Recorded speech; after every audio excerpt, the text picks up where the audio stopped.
Today, we're diving into one of the most ancient and, honestly, one of the most profound stories ever told, the story of Job. It's this incredible tale about suffering, about faith, and about what happens when your entire world is turned upside down. It's a question that probably every single one of us has asked at some point. And it's the massive question sitting right at the heart of this story. So let's get into it. All right, so to really feel the impact of what's about to happen to our main character, you've got to understand just how good he had it. We have to start with his perfect life. So let's picture this. We're in the ancient land of Uz. Now, most scholars think this was somewhere near what we now know as southern Jordan. And in this world lives our guy Job. And when I say he had it all, I mean he had it all. He was a genuinely good person, deeply faithful, with a huge, happy family. He was incredibly wealthy, and on top of all that, everybody in his community looked up to him. I mean, this guy was living the dream, right? But as you can probably guess, this perfect life, well, it's not gonna last. Everything is about to be shattered in what you could call a cosmic test of faith. So where does all this trouble start? You might be surprised. It's not on Earth. It actually kicks off in a kind of heavenly court. There's this figure, known as the accuser, or Satan, who basically calls out God. He says, sure, Job is faithful now, but that's only because you've blessed him so much. Take it all away, he bets, and he'll curse you. And God allows the test to happen. And while the fallout from this is instant and just brutal, in one single day, a series of messengers runs up to Job with the worst news. Raiders stole his animals. Fire fell from the sky and burned up his sheep and his workers. And just like that, poof, his entire fortune is gone. But it gets so much worse. The last messenger arrives with the most gut-wrenching news imaginable. A freak windstorm hit the house where all of his kids were having a party, and the house collapsed. All of them. Gone. Incredibly, after all of that, Job still doesn't turn his back on God. So the test escalates.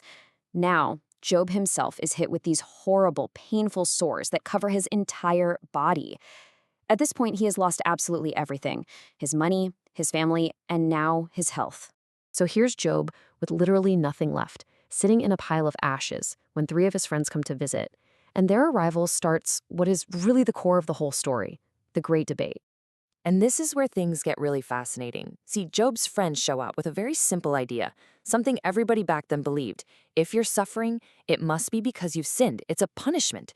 So they keep pushing him. Job, just confess. What did you do?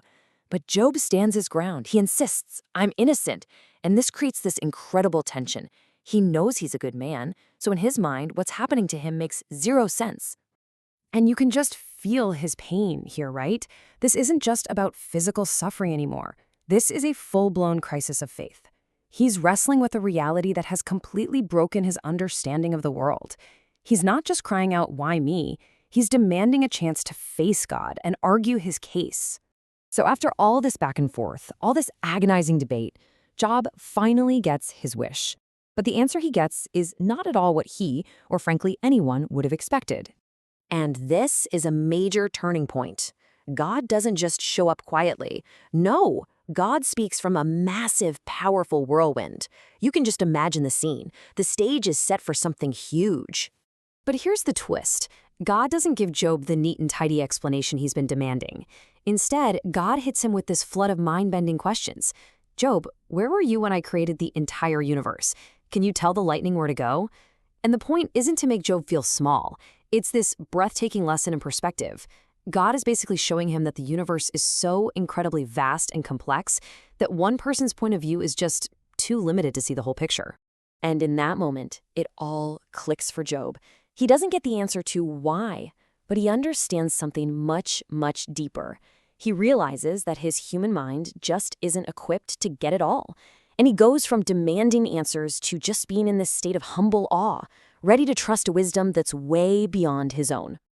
This huge shift in Job's thinking, well, that's what opens the door for the final chapter of his story. It's time for his new beginning. And his restoration is complete. First, after Job humbles himself, God actually tells off his friends. He says their whole sin equals suffering idea was just plain wrong. Then Job's health comes back, his wealth is restored, and he's given a whole new family and gets to live a long, happy life. And get this, his wealth wasn't just given back, it was doubled. That's not just about replacing what he lost. It's this powerful symbol of just how complete his renewal was. It's like a final statement on the power of a faith that went through fire and came out even stronger. So when you step back and look at this whole epic story, what are we supposed to take away from it? Well, first, it totally shatters that simple idea that if you're a good person, only good things will happen to you. Life's not a transaction. Second, it shows us that real faith isn't about never having doubts. It's about holding on through the doubts. In fact, the story says it's okay, it's human, to question things. And maybe the biggest takeaway is that true wisdom is about humility, accepting that maybe, just maybe, we don't have all the answers. And that really leaves us all with one final huge question to think about.